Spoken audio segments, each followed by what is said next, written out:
ఆస్తి గొడవలు ముదిరాయి. అసలు ఈ గొడవలకి కారణాలు ఏంటి అని పరిశీలిస్తే మైండ్ బ్లాక్ అయ్యి విస్తుపోయే విషయాలు మాకు తెలిసాయి.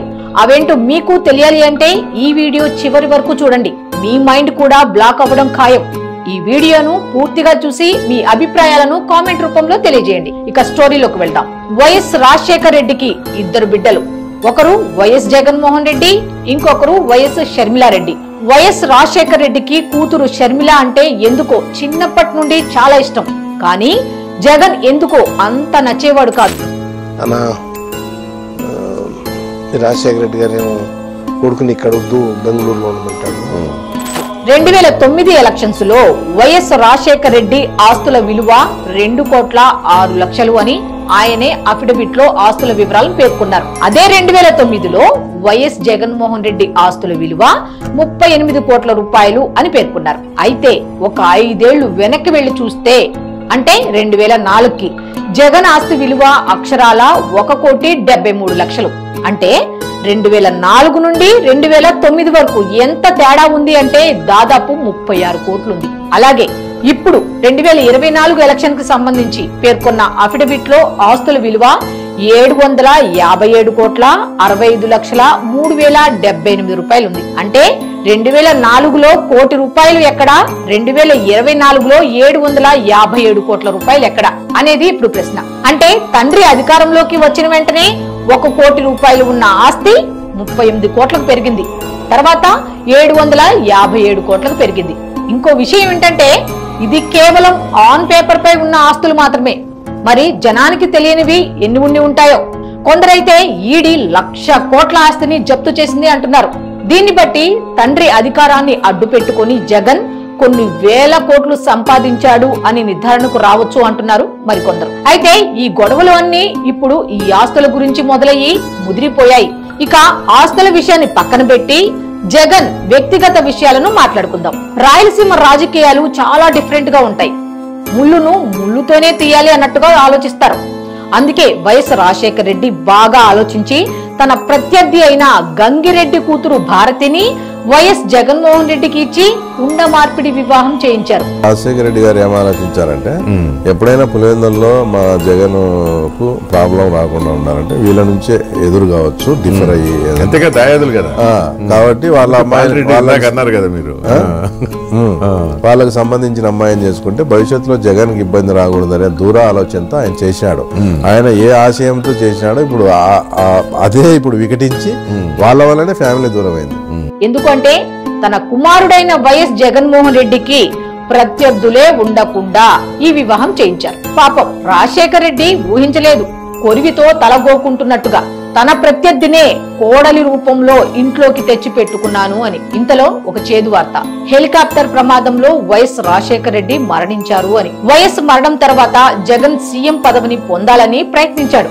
కానీ అన్ని తెలిసిన అధినాయకత్వం దీనికి ఒప్పుకోలేదు. దీంతో జగన్ ప్లాన్ బెడిసికొట్టింది. దీంతో మరొక కొత్త వ్యూహంతో ముందుకు వచ్చాడు జగన్. అదే వైఎస్ఆర్సీపీ. సగం రాజశేఖర్ రెడ్డిని, సగం కాంగ్రెస్ ని, కాంగ్రెస్ లోని ముఖ్య నేతలను కలిపి జగన్ ఈ వైఎస్ఆర్సీపీ పార్టీని ఏర్పాటు చేశాడు. అయితే జగన్ పార్టీ పెట్టడం ఏ మాత్రం ఇష్టం లేని కాంగ్రెస్ పార్టీ అక్రమ ఆస్తుల కేసులో జగన్ ను జైల్లో పెట్టింది. 2012లో జగన్ జైలుకు వెళ్లిన తర్వాత కథలో మరో ట్విస్ట్. ఇప్పుడు రాజశేఖర్ రెడ్డి వారసురాలిగా వైఎస్ షర్మిలను రంగంలోకి దించాడు జగన్. అచ్చుగుద్దినట్టు వైఎస్ఆర్ లానే మాట్లాడటం, పలకరించడం, నవ్వడం, నడవడం అనేవి షర్మిలకు పుట్టుకతోనే వచ్చిన లక్షణాలు. దీంతో వైఎస్ షర్మిలకు జనంలో విపరీతమైన ఆదరణ పెరిగిపోయింది. షర్మిల మాత్రం రోజు రోజుకు జనంలోకి దూసుకుపోతోంది. అయితే జగన్ ని చూస్తే జైల్లో ఉన్నాడు. జనంలో షర్మిలకు ఆదరణ పెరిగిపోతోంది. కానీ వీరిద్దరికీ తెలియని విషయం ఏంటి అంటే వీళ్ళ ఇద్దరిని దగ్గర నుండి గమనిస్తూ ఒక వ్యక్తి వీళ్లతో పాటే ఉన్నారు. ఆ వ్యక్తి ఎవరు అనేది మీకు తెలుసు. తెలియకపోతే ఈ వీడియో చివరి వరకు చూస్తే తెలుస్తుంది. జగన్ పార్టీ వైఎస్ఆర్సీపీలోకి షర్మిల సక్సెస్ఫుల్ గా దూసుకు వెళ్లిపోయింది. అయితే జనాలు జైల్లో ఉన్న జగన్ ని మర్చిపోయి షర్మిల మాత్రమే వైఎస్ఆర్ వారసురాలు అని నమ్మడం మొదలు పెట్టారు. ఇది జైల్లో ఉన్న జగన్ కి బయట ఉన్న రెండవ వ్యక్తికి ఏ మాత్రం నచ్చలేదు. కానీ సమయం కోసం వేచి చూస్తున్నారు. ఇంతలోనే కథలో మరొక ట్విస్ట్. 2013లో జగన్ కి బెయిల్ వచ్చింది. అందరూ ఎంతో సంతోషంగా ఉన్నారు. పాపం ఆ సంతోషం ఎక్కువ కాలం ఉండనివ్వరు.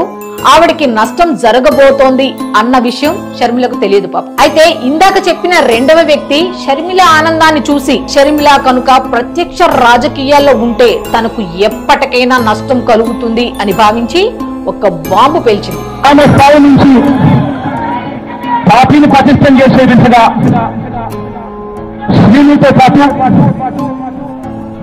శ్రీనిని బలోపేతం చేస్తూ నా చెల్లెలు షర్మిలమ్మ కూడా బాధ్యతలు తీసుకుంటుంది. అప్పటి వరకు బాగానే ఉంది. జగన్ చెప్పినట్టు షర్మిల కూడా తెలంగాణలో వైఎస్ఆర్సీపీ తరఫున పనిచేయడం మొదలుపెట్టింది. ఇంతలో 2019 ఎన్నికలు రానే వచ్చాయి. ఇక్కడే వైఎస్ వివేకానందరెడ్డి ఎంటర్ అవుతారు. తన అన్న వైఎస్ రాజశేఖర్ రెడ్డి ఇచ్చిన ఆస్తిని షర్మిలకు కూడా సమానంగా పంచు అని జగన్ కి ఆర్డర్ వేస్తారు. ఆ రోజుల్లో జగన్ కి ఎదురుగా కూర్చొని ధైర్యంగా మాట్లాడగలిగే ఒకే ఒక వ్యక్తి వైఎస్ వివేకానందరెడ్డి. ఇది జగన్ కి నచ్చినా నచ్చకపోయినా ఇంట్లో ఉన్న రెండవ వ్యక్తికి మాత్రం అస్సలు నచ్చలేదు. ఇంకేముంది, తన సమీప బంధువుతో కలిసి పని ముగించేశారు. ఇప్పుడిక చిన్నప్పటి నుండి పాపా పాపా అంటూ పిలిచే జగన్ ఆమెకు కొత్తగా కనిపించడం మొదలు పెట్టాడు. తనను దూరం పెట్టడం మొదలు పెట్టాడు. ఇదంతా గమనిస్తున్న తల్లి విజయమ్మ కూతురు షర్మిలకు జరుగుతున్న అన్యాయాన్ని ప్రశ్నించలేక ఏం మాట్లాడాలో తెలియక మౌనంగా రోధిస్తోంది. కానీ కూతురుపై మమకారాన్ని చంపుకోలేక విషయం మొత్తాన్ని కూతురికి వివరించి చెప్పింది. దీంతో అసలు విషయం గమనించిన షర్మిల వివేక హత్యపై తన ఇన్వెస్టిగేషన్ మొదలుపెట్టింది. దీంతో అసలు నిజాలు షర్మిలకి తెలిసిపోయాయి.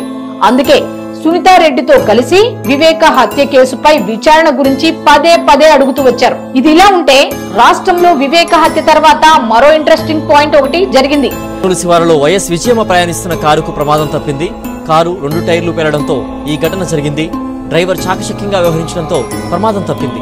సుమారు ₹1 కోటి విలువ చేసే విజయమ్మ యొక్క కారు టైర్ సడన్ గా బ్లాస్ట్ అయ్యి పెను ప్రమాదం నుండి తప్పించుకొని ప్రాణాలతో బయటపడింది. అయితే దీనికి కారణం ఇంట్లో ఉన్న రెండవ వ్యక్తే అయి ఉంటారని పలు అనుమానాలు వ్యక్తమయ్యాయి. సో సీన్ కట్ చేస్తే షర్మిలకు ఆస్తి పంచి ఇవ్వమని ఎవ్వరు అడిగినా వాళ్ళకి ప్రమాదం పొంచి ఉంటుంది, జాగ్రత్త అంటూ వార్నింగ్ ఇచ్చినట్టయింది. అసలు ఈ స్టోరీలో అసలైన పిచ్చోళ్ళు ఎవరు ఎవరిని ఆడిస్తున్నారు, ఎవరు మోసం చేస్తున్నారు?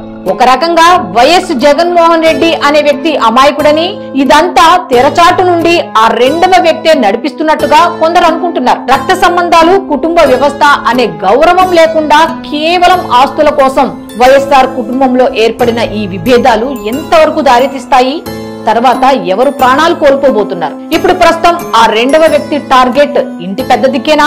ఇదంతా ఖచ్చితంగా నిజమని చెప్పలేం. ఇంటర్నెట్ లో దొరికిన పలు వీడియోల ఆధారంగా చేసిన వీడియో మాత్రమే ఇది. ఈ కథనంపై మీ అభిప్రాయాలను కామెంట్స్ రూపంలో తెలియజేయండి.